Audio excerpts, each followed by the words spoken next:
Assalamualaikum warahmatullahi wabarakatuh, sahabat milenial. Kembali lagi bersama saya Hairul Yazid, tentunya di Cek Podcast. Cerdas, humoris, edukatif, dan kreatif.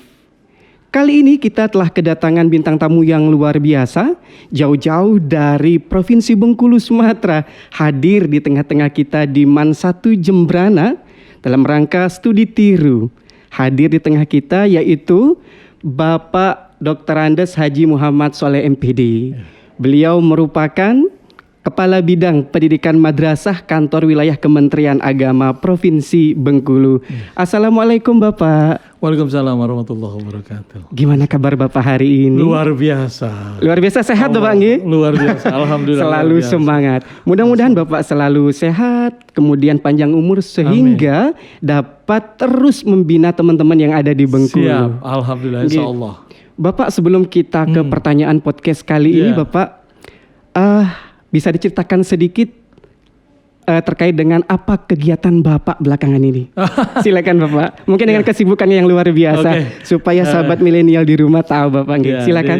Sampai ke tugas sehari-hari di Kepala Bidang Pendidikan Madrasah Kantor Wilayah Kementerian Agama Bengkulu.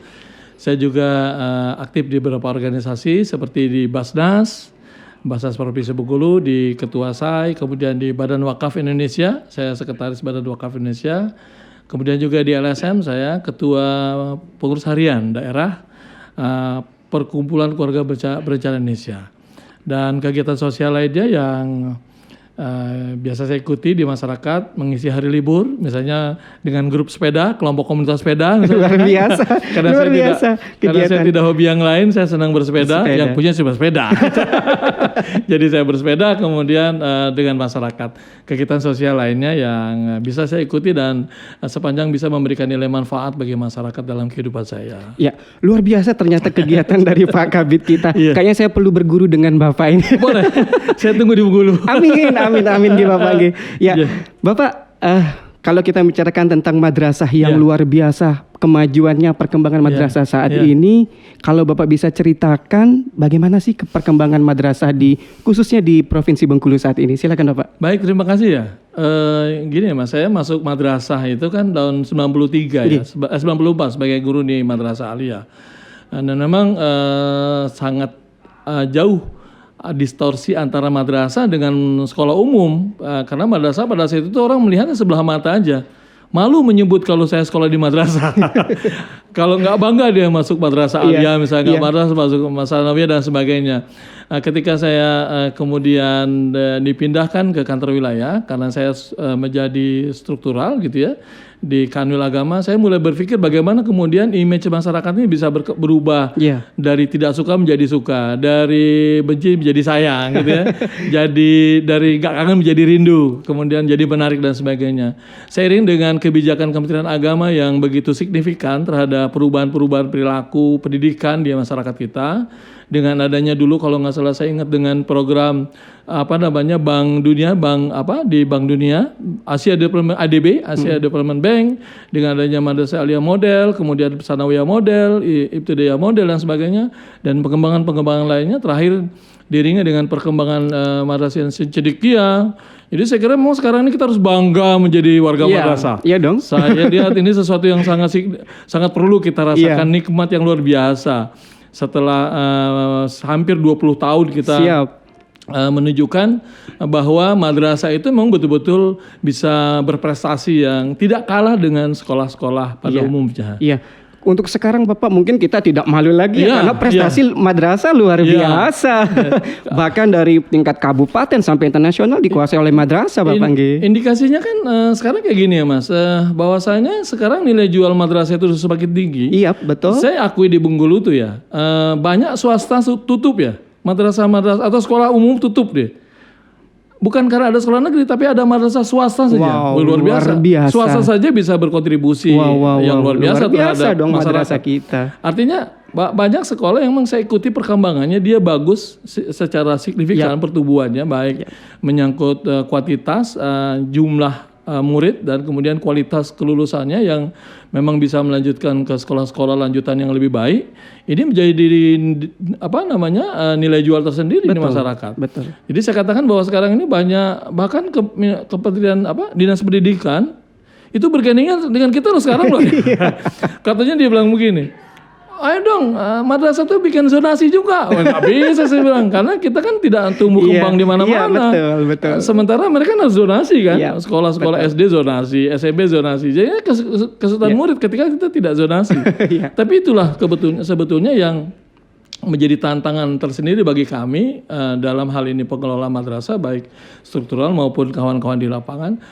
Bagaimana sinergitas dan kemudian trust kepercayaan masyarakat itu tetap kita pertahankan, tumbuh dan berkembang dan berkembang madrasah kita. Sehingga sekali lagi kita bisa memberi warna dalam proses pendidikan. Betul. Ya. Bapak, kalau kita tahu sekarang tagline madrasah adalah madrasah mandiri dan berprestasi. Ini tantangan. Gitu. Ini tantangan sebenarnya buat kita. Jadi saya ketemu dengan Pak Direktur KSK, saya bilang, Pak, tantangan Bapak luar biasa terhadap kami. Kenapa mandiri berprestasi? Kan banyak kita memberi tafsir terkait dengan kemandirian. Apakah terkait dengan kemandirian madrasahnya, ataukah kemudian dengan kesiswaannya, atau kemudian dengan warga masyarakat madrasah itu pada umumnya? Kenapa demikian? Karena memang dengan regulasi-regulasi yang sekarang berubah secara signifikan, terutama dalam pengelolaan anggaran dan sebagainya, saya lihat memang nilai kemandirian dalam hal pengelolaan madrasah itu juga sudah dituntut. Iya kan? Iya. Kalau dulu kan banyak pemerintah membiayai ini itu dan sebagainya. Sekarang kerja kepala madrasah harus putar kepala, harus diputar otaknya. Dibangun komitnya bersama dengan masyarakat madrasahnya, dengan guru-gurunya yang terlibat di dalamnya, sehingga bagaimana ini bisa diwujudkan, ya kan? Standar pendidikan yang diterapkan oleh Kementerian Pendidikan dan Kebudayaan sebagai acuan kita untuk mendudukan ranking madrasah itu berada di mana, itu harus kita penuhi. 8 standar itu kan. Nah, 8 standar pendidikan gitu Bapak Anggi. Di samping itu, ini gimana ya dengan nilai dengan biaya serendah-rendahnya prestasi yang luar biasa. Jadi memang luar biasa. Itu Mas. Jadi saya lihat memang tantangan dari direktur terutama direktur KSKK yang sekarang ini atau dirjen Pendis yang sekarang ini, beliau itu luar biasa memberikan tantangan kepada kita, dan ini menjadi energi baru sebetulnya. Jadi kita bukan mengalah, tapi ini saya lihat sebagai sebuah suntikan motivasi baru. Power sebenarnya bagi kita Bapak ya. Bagaimana KIS itu bisa dilakukan ya? Koordinasi, integrasi, dan sinkronisasi. Ini yang penting. Karena nilai jual madrasah ada di masyarakat. Bagaimana masyarakat bisa menarik dengan kita kalau dia nggak tahu produk kita? Apakah kemudian barang yang kita jual punya kualitas bagaimana juga masyarakat nggak tahu. Makanya butuh itu. Dan saya yakin memang salah satu media agar kita cara agar kita kemudian mampu memiliki nilai jual ya dengan cara koordinasi, integrasi dengan seluruh berbagai sektor, kemudian juga dan bersinkronisasi apa yang bisa kita lakukan dan kita mainkan peran itu di dalam masyarakat sehingga lanjut Bapak, silakan. Sehingga keinginan cita-cita masyarakat itu bisa kita penuhi. Wah, luar biasa. Bapak, kalau saya boleh tahu nih, atau sahabat milenial di rumah pengen tahu, dalam menciptakan tagline madrasah mandiri berprestasi khususnya bagi madrasah yang ada di Provinsi Bengkulu, kira-kira saya mendorong jiwa entrepreneur sebetulnya. Inovasinya dari entrepreneurship gitu entrepreneur Bapak. Aja. Saya bilang saya katakan dengan kawan-kawan saya kepala madrasah, ayo jiwa entrepreneur ada. Karena dalam satu sistem penilaian kita PPKM penilaian kepala madrasah itu kan ada entrepreneur. Entrepreneur itu kan sebetulnya terkait dengan produk yang dihasilkan, kemudian juga keunggulan yang kita miliki, kemudian juga bagaimana bersinergi dengan pihak-pihak lain. Kami di Bengkulu karena kebanyakan kita adalah perkebunan, di madrasah kita ada, bukan madrasah dari kebun, bukan gitu ya. Tapi saya pernah ke Bengkulu Bapak, ke MAN 2 Bengkulu ya pada saat itu ya. Saya sempat main waktu KSM 2018 gitu ya. Luar biasa memang di sana. Iya, jadi kalau di desa-desa kebanyakan kita kan ada yang negeri itu madrasah aliyah ada 15 ya. Ditambah 34 yang swasta. Itu kebanyakan mereka ada di kabupaten kota yang mayoritas masyarakatnya adalah petani, pekebun, dan kebanyakan di kebun.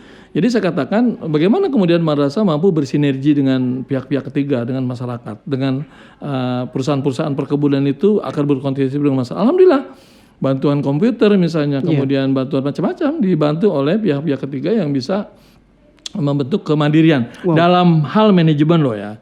Nah, kan dalam hal menutupi kekurangan-kekurangan yang kita miliki. Kalau dalam hal kemandirian siswa, dari dulu kita kan sudah memberikan dorongan untuk bagaimana kemudian siswa mampu menjadi siswa yang mandiri. Dia mengenal diri, memahami diri, dan belajar sendiri dengan sisi keunggulan-keunggulan masing-masing. Wow, luar biasa ternyata Bapak. Kiat-kiat atau inovasi yang sudah dijalankan untuk membentuk tagline madrasah mandiri dan berprestasi. Nah, kalau berprestasi saya memang tidak selalu menekankan kepada kawan-kawan untuk prestasi akademik. Karena yang paling penting mindset atau image masyarakat itu bahwa sebuah lulusan madrasah itu mampu mengaji, bisa azan. Kalau yang alia jadi khotib misalnya kan. Walaupun sederhana tapi sekarang ini luar biasa. Karena tamatan-tamatan itulah yang akan menjadi agen-agen kita di masyarakat. Ini kunci.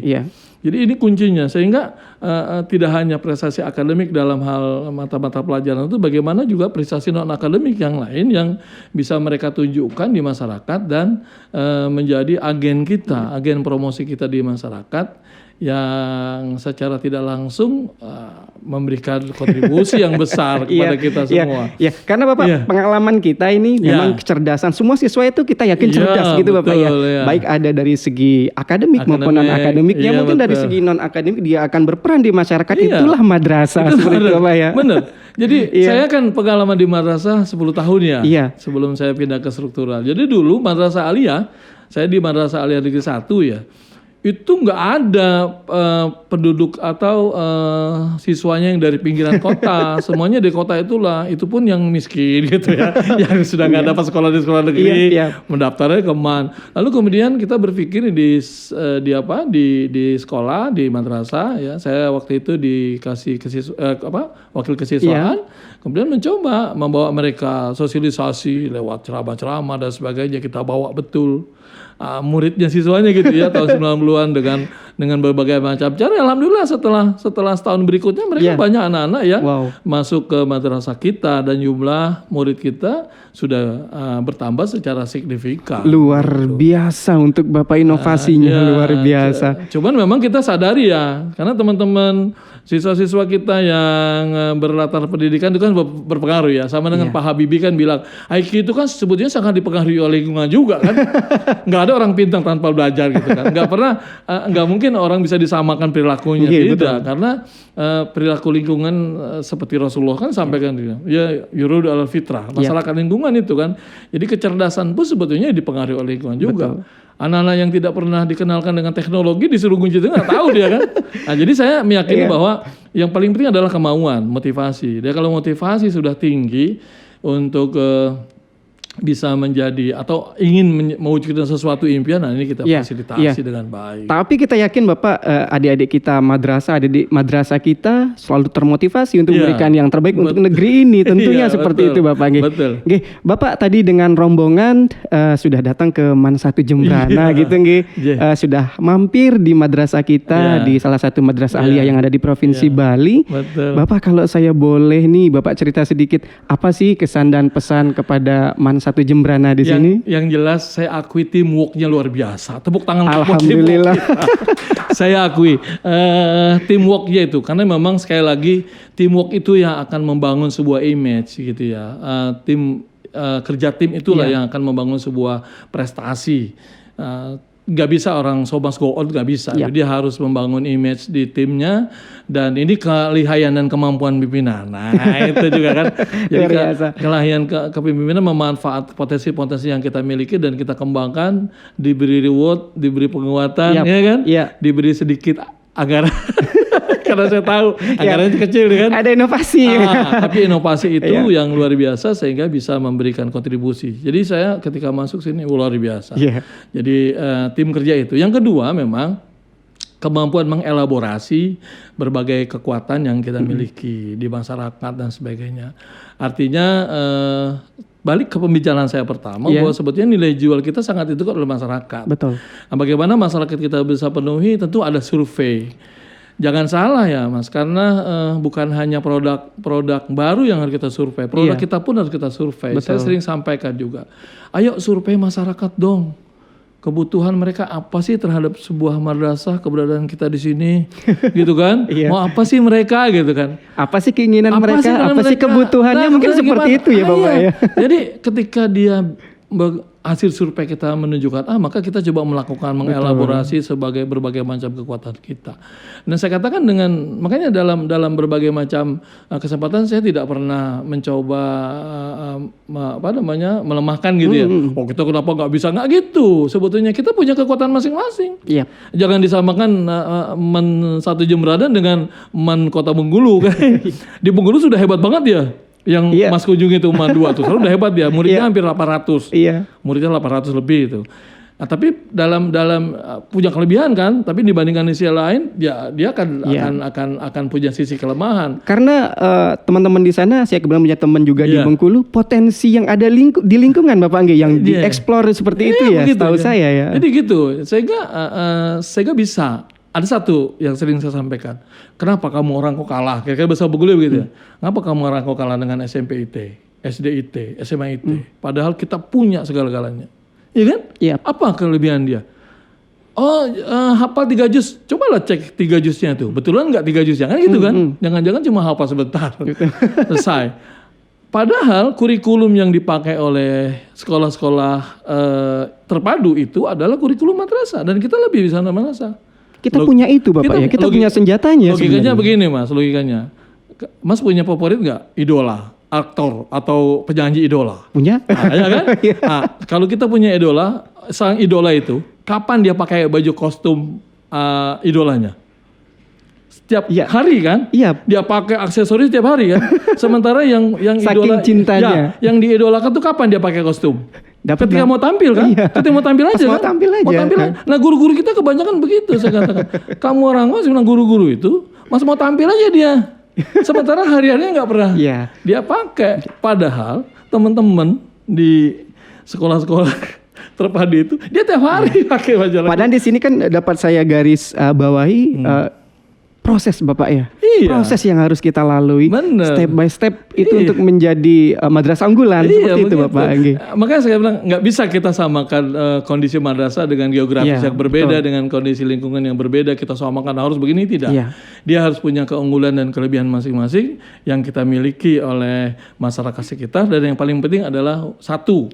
Ini kita, bagaimana kemudian sikap dan perilaku berakhlakul karimah, sikap dan perilaku yang santun, sikap dan perilaku yang memang kita ajarkan dalam syariat keagamaan kita itu bisa diwujudkan dalam lulusan madrasah. Dan itulah ciri khas dari siswa-siswi madrasah. Yang mandiri dan berprestasi.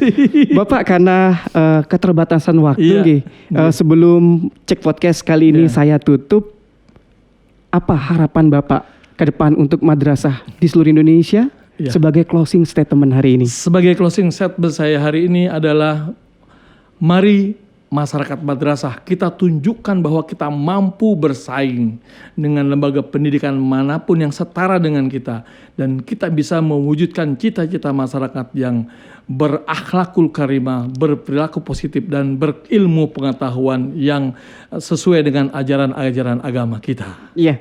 Luar biasa. Aplaus untuk Bapak Kabid kita kali ini, luar biasa.